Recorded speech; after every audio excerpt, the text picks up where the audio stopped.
우리가 예수 믿으면서 또 한 번 속을 수 있는 것이 있습니다. 마귀는 믿는 자에게 성경을 통해서 구원의 길이 아니라 나름대로 주변에 있는 사람들이 예수를 믿고 저렇게 살아가는구나, 나도 이렇게 살면 되겠구나 하고 안심을 합니다. 이게 우리가 빠질 수 있는 가장 무서운 함정이에요. 불신자는 아예 하나님 존재를 쏙 믿지 않지만, 신자는 하나님 믿는 방법 자체에 속입니다. 그래서 제가 이 성경을 어제도 저녁에도 이렇게 말씀을 전했지만은, 이 성경대로 믿는다는 것은요 정말 쉽지 않아요. 날마다 우리는 이걸 점검해 보셔야 돼요. 여러분, 육을 따라 사는 것과 영을 따라 사는 건 다른 겁니다. 중심이 다른 겁니다. 영을 따라 사는 건 하나님 중심인데, 하나님 중심을 말하면, 다르게 말하면 성경 중심이에요. 하나님 중심하고 자기 육이 좋은 대로 막 살아갈 수 있다. 얼마인지. 근데 우리가 영으로 산다는 가장 중요한 잣대가 하나 있습니다. 영으로 산다고 할 때 이걸 갖다 대면 여러분이 좀 이해가 쉬워요. 그것은 경건하게 사는 겁니다. 경건하게. 경건은 뭡니까? 경건은 주님이 살아가는 삶을 그대로 살아가는 겁니다. 그게 경건이에요. 우리는 경건하게 살지 않으면 안 됩니다. 이건 경건하고 살고 안 살고 그런 문제가 아닙니다. 왜냐하면 우리가 왜 주님을 따라가야 됩니까? 보고 배우라는 겁니다. 듣고 알라는 겁니다. 들어야 되고 보아야 되고. 여러분, 예수 믿는 게 참 어렵다고 생각합니다. 왜냐하면 우리 육은 날마다 거부합니다. 이 육은 예수 믿는 삶을 살지 못하도록 우리를 계속 충동합니다. 그래서 여기 보니까 무릇 그리스도 예수 안에서, 그리스도 예수 안에서 사는다는 말이 뭐냐면 경건하게 사는 거죠. 박해를 받는다.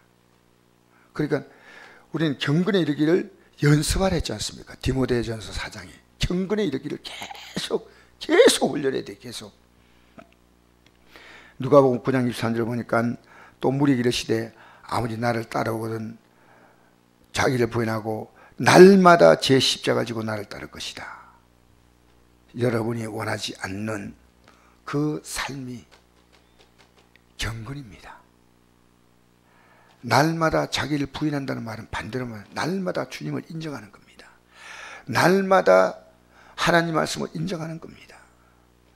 그래서 마태복음 10장 24절 보니까 제자가 선생보다, 종이 상전보다 높지 못하다. 만약에 종이 주인보다 높지 못하기 때문에 집주인을 바알세불이라고 했으면 하며 그 집 사람들이다. 아니, 주인 보고 욕을 하는 겁니다. 주인을 조롱하는 겁니다. 그러면 그 집의 하인들은 말할 것도 없지요. 바알세불은 뭡니까? 파리의 대왕이다. 마귀의 자녀라, 그 뜻이 마귀 자녀. 여러분, 그래서 경건하게 살고자 하는 박해를 받는데 자기 기분이 안 맞아요. 내가 하나님의 뜻대로 사는 것은 내 기분이 절대 안 맞아요. 주의 뜻대로 살기 때문에 내가 끝없이 죽어야 돼. 끝없이. 왜냐하면 우리는 죽었는데 다시 살아. 여러분, 예수 믿는 출발은요, 내가 죽은 거예요. 내 육이 죽은 겁니다. 육이 죽지 않으면요, 그건 예수 믿는 거 아닙니다. 아예 처음부터가 아닙니다. 그래서 우리가 이 세례의식이 왜 중요하냐면요, 너 죽었다는 겁니다. 예수님 안에서 너 육은 죽었어. 만약 육이 안 죽었다 그러면 믿는 게 아닙니다. 그래서 육이 죽는다는 말은요, 육이 원하는 대로 살지 아니하고 영이 원하는 대로 사는 겁니다. 영이 원하는 대로 사는 건 뭐냐면 내 영의 주인 되시는 주님을 따라가는 거죠. 그래서 그리스도 예수 안에서 경건하게 살고자 하는 박해를 받는 거예요. 기분을 끝까지 참아야 돼. 끝까지 견딘 자 구원한다. 왜 견뎌야 됩니까? 육은 그걸 원하지 않기 때문에 견디라고 말합니다. 악한 사람들과 속인 자들은 더욱 악하여져서 속이기도 하고 속기도 하느니 서로 속이고 속고 그렇게 사는 게 세상입니다. 그 적당히 서로 기업 맞춰주는 겁니다. 그러나 너는 배우고 확신한 일에 거하라. 너는 내가 누구에게서 배운 걸 알며 또 어려서도 성경을 알았나니 성경은 능히 너로 하여금 그리스도 예수 안에 있는 지혜 믿음으로 말미암아 구원이 이르는 지혜가 있게 하느니라. 성경 외에는 구원의 지혜가 없습니다. 머릿속에서 여러분 만들어내지 마세요. 내가 이번에도 여기 장사하신 분인데 구원파 있어요. 그 내가 어제 아닌가 내가 며칠 전에 가가지고 얘기했어요. 우리 성경적인 얘기 좀 나눌까요? 내가 나는 성경 얘기를 하길 좋아합니다. 나는 스님 만나서도 성경 얘기를 해요. 만나다 얘기해야 되는데 시간 한번 내가지고 우리 같이 얘기합시다 했더니 좋다 그래요. 몇 년 동안 나갔냐니 20몇 년 나갔대. 20몇 년.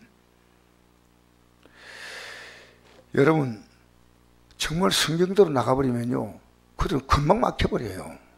구차한 변명하는 거예요. 자 16절이니까 모든 성경은 하나님의 감동으로 된 것으로 교훈과 책망과 바르게 함과 어로 교육하기 유익하니 이는 하나님의 사람으로 온전하게 하며 여러분 하나님의 사람으로 온전해야 됩니다. 모든 선한 일을 행할 능력을 갖추게 하려면 이건 선한 일이 뭔지 압니까? 나 때문에 예수 믿는 거. 이 땅에 선한 일은요 예수 믿게 하는 거 외에는 없습니다. 예수 믿게 하는 거 그게 선한 일이에요. 죄에서 구원하는 거, 멸망에서 건져내는 거. 그래서 이 사도 바울은요 자기의 믿음의 대선배인 사도 베드로가 이 복음의 진리보다 유대인들이 율법을 따라가는 그 비율을 좀 맞추려 할 때요 책망을 했습니다. 대단한 사람이에요. 우리가 좀 쉽게 말하면 성도가 목사를 책망하는 정도의 그런 정도의 격이 바울과 베드로의 격입니다. 처음에 예수 믿고 이 사도 바울이 되기 전이죠. 사울에서 바울로 이름이 바뀌기 전인데요. 초대교회에 와가지고 예루살렘 교회에 와가지고 어떻게 했더니 베드로 사도에 인정받으려고. 왜냐하면 이 인정을 해야 되니까. 그래야 그리스도인과 사귐이 이루어지지 않습니까? 그런데 저는 갈라디아 2장 11절 이 말씀 보면서요 오늘 우리는 남에게 이 복음 가지고 책망하는데 담대하지 못합니다. 베드로 사도님 정말 훌륭한 대선배이지만은 이렇게 믿으시면 구원 없습니다. 책망은 책망. 우리 시대는요 영적인 책망은 정말 용기가 있어야 됩니다. 그건 금방스러운 거 아닙니다. 온유한 마음으로. 갈라디아 2장 11절 제가 읽어드릴까요? 게바가 안디옥에 이르을 때 책망받을 있기로 내가 그를 대면에 책망하였노라. 사람이 얻게 되는 것은 율법의 행위로 말미암음이 아니요 오직 예수 그리스도를 믿음으로 말미암은 줄 알므로 우리가 예수 그리스도 그리스도 예수를 믿나니 이는 우리가 율법의 행위로서가 아니고 그리스도를 믿음으로써 어렵다함을 얻으려 함이라. 율법의 행위로서는 어렵다함을 얻을 육체가 없느니라. 이 말을 했어요. 여러분 교회 안에도요 뭐 조금 뭐 전도도 하고 현금 드리고 봉사하고 이러면요 우리가 믿음을 대단하게 거기에다 더 많은 가치를 줄 때요 믿음을 대단하게 생각하는데 그건 잘못된 겁니다. 우리는 철저하게요 예수 그리스도가 중심이에요. 철저하게 우리 신앙은 예수 그리스도 중심이에요.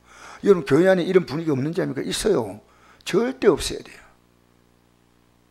우리는요 예수 그리스도 우리가 교회에서 전도하고 봉사하고 정등되고 저는 그걸 귀하게 보지만요 이것이 예수 그리스도를 믿는 믿음보다도 앞설 때는 이것은요 아무 의미 없는 겁니다. 그래서 사도 바울이 베드로라는 이 대사도를요 책망했다는 거 부끄러워하지 않았습니다. 왜? 나 그를 진심으로 사랑하기 때문에 여기 책망이 막 야단치고 이렇게 한 게 아니고 책망은요 잘못되는 것을 얘기해 주는 겁니다. 사도 바울이 기록한 갈라디아서 보면 이런 말씀이 있습니다. 이건 너무 중요한 말씀이죠. 내가 그리스도와 함께 십자가에 못 박혔나니 근데 이제 내가 사는 것이 아니요 오직 내 안에 그리스도께서 사시는 것이라. 이제 내가 육체 가운데 사는 것은 나를 사랑하사 나를 위하여 자기 자신을 버리신 하나님의 아들을 믿는 믿음 안에 사는 것이다. 절대 가치가요 믿음입니다. 사도 바울은 빌립보 교인들이 현금 내는 것을 그렇게 귀하게 알았습니다. 그러나 그것이 믿음의 가치를 능가하지 못합니다. 예수를 믿는 것. 여기다가 여러분의 모든 가치를 두지 않으면요 하나님 기뻐하지 않아요. 우리는 다른 거 있지 않습니까? 뭘 하든지요 그것은 믿음을 위하여, 믿음에 대하여 하나님께 감사의 표현일 뿐이에요. 그게 의의가 되고 그게 공로가 되는 거 아닙니다. 이미 우리는 믿음으로 구원받은 이것을 가지고 어떻게 실제로 사느냐, 그게 이제 전도도 나타나고 현금 나타나고 봉사 나타나고 그렇지 않습니까? 진짜 믿음으로 구원받는 게 분명할진데요 봉사하는데요 즐겁습니다. 즐거워요. 기뻐요. 현금 드린 거 아깝지 않아요.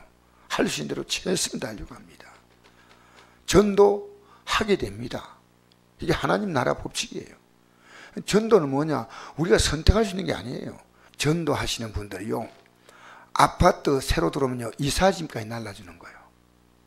보통 이들 예수 믿게 하기 위해서요 자기들이 할 수 있는 모든 에너지를 다 쓴다는 거죠. 한 사람 구원하기 위해서 내가 물질을 얼마나 써야 되겠다고 기도하면서 결정하는 거예요. 그렇게 그냥 전도해 주는 이런 건 아니고 이 사람이 예수 믿게 하기 위해서 그가 할 수 있는 모든, 심지어 감기약 같은 거 있지 않습니까? 그런 거. 그런 것도 이제 이웃집에 나눠주는 거예요. 그러면서 어떻게 예수 믿게 할까? 전도하기 위해서요 모든 아이디어를 동원하는 겁니다. 왜? 주님이 기뻐하기 때문에. 사업 잘하려고 모든 아이디어를 동원하지 않습니까? 그렇죠? 전도는 막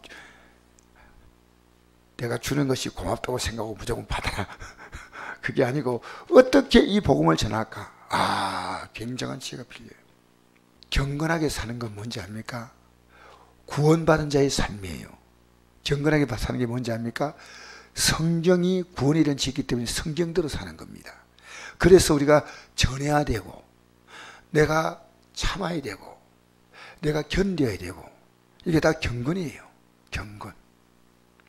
주님이 가신 발자취를 따라가는 겁니다. 주님이 가자. 그도 날마다 경건에 이르기를 연습해야 될 줄 믿습니다. 우리는 이 길을 깊이를 가야 합니다. 아무리 자존심상해도 가야 합니다. 아무리 멸시받아도 가야 됩니다. 멸시받고 포기할 수 있나요? 욕먹는다고 포기할 수 있나요? 진짜로 예수 믿지 않습니까? 여러분 자신이요 올라오는 그 감정적인 그것을 꽉 눌러야 됩니다. 그리고 내가 사람들에게 결코 좋은 소리 들려고 하면 안 됩니다. 왜? 이 복음 때문에. 복음 때문에. 부드럽게 전하지만요 매일매일 우리는 복음으로 우리의 일상의 대화가 그 바탕에 깔려서 이루어져야 됩니다. 오늘도 여러분 하루가 경건하게 사는 하루가 되기를 주의 이름으로 축복합니다.